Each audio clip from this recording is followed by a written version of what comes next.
Welcome to Week 6 of the CharlottePreps.tv High School Football Report, powered by Ortho Carolina. I'm Tripp Roakes, and I'm here today with Tim Winters, and we're going to talk all about the action from last week, look ahead to next week, and unveil the Ortho 8, our rankings of the top 8 teams in the Union County and Mecklenburg County areas. Tim, why don't you get things started? Big battle over at Olympic High School. Yeah, two teams, the Providence Panthers coming in at 1-3, looking to snap a 3-game losing streak, and the Olympic Trojans playing very well on a 2-game winning streak at 2-2. The Panthers opened up the scoring when quarterback Drake DeUlius called his own number and broke this run up the middle for the touchdown, a 30-yard scamper.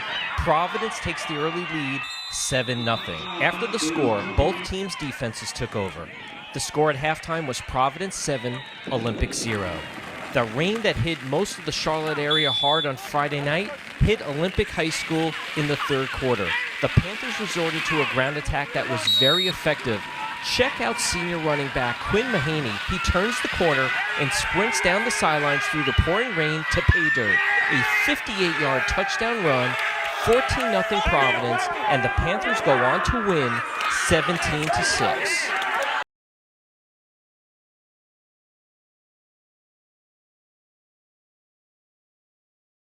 And a team that's really been the surprise of the area, the North Meck Vikings hosting A.L. Brown on Friday night. Yeah, Tim, that was a big game. So much attention being placed on the North Meck A.L. Brown game Friday night. It was time to see who would move their program forward with a win. Definitely a hard-fought game up at North Meck as both teams exchanged exciting plays. As it did across the area, rain dominated the night and dictated conditions on the field. While the ball was slippery, it did get carried into the end zone on numerous occasions. North Meck's top plays included a 40-yard touchdown run and a 93-yard kickoff return by DeMontrez Burrows. Unfortunately for North Meck, those big plays were not enough to knock off the undefeated A.L. Brown Wonders. A.L. Brown's Sandon McCoy ran for 140 yards with 3 touchdowns, and he caught a pass from Damon Johnson on the night. North Meck rallied hard but came up short, losing 42-20 to A.L. Brown.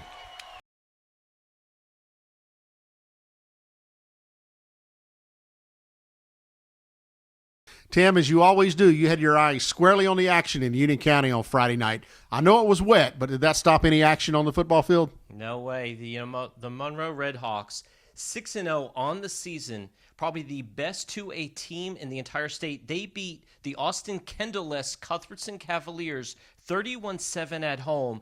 They have won 5 games against the Southern Carolina Conference by an average of 21 points. Complete domination for the Redhawks, looking good as they start marching in to conference play. Another team that has been very hot in a matchup of 2 of the hottest teams in the county, the Piedmont Panthers hosting the Central Academy Cougars. Central Academy coming into the game at 4-0, Piedmont at 3-1.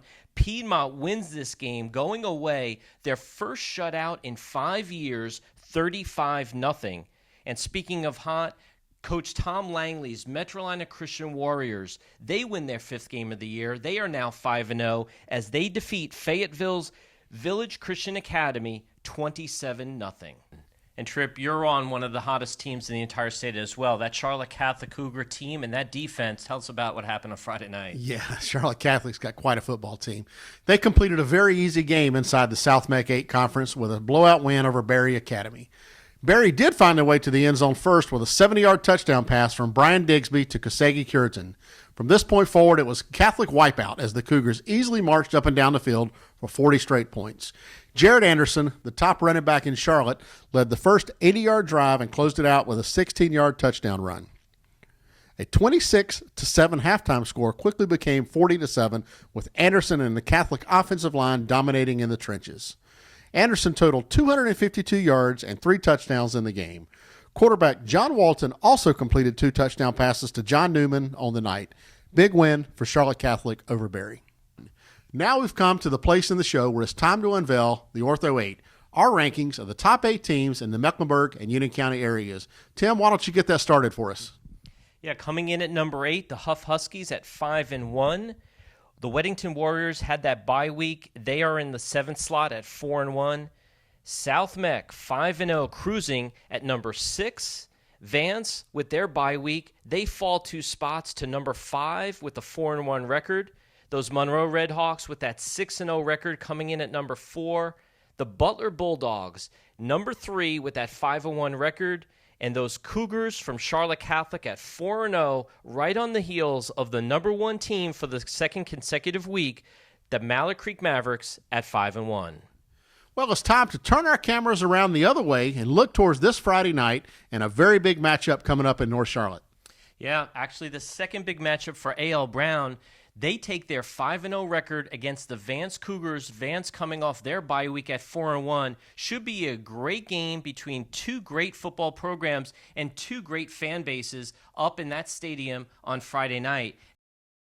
Then conversely, down in Weddington, in Union County, the Weddington Warriors will host Charlotte Country Day. This game came down to the final minute last year with Keith Duncan booting a game-winning field goal. Should be another great matchup at Weddington Stadium on Friday night between two of the classier football programs in the state as well.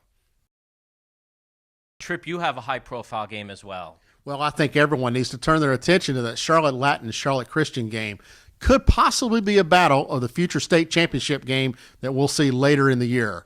Both of those teams have outstanding quarterbacks in Bates Jones from Charlotte Latin and freshman Garrett Schrader from Charlotte Christian. The point that I'm going to be watching, though, is who wins the battle, the offensive lines, the defensive lines, who's able to disrupt the other team's offense. That, I think, is what will decide the game.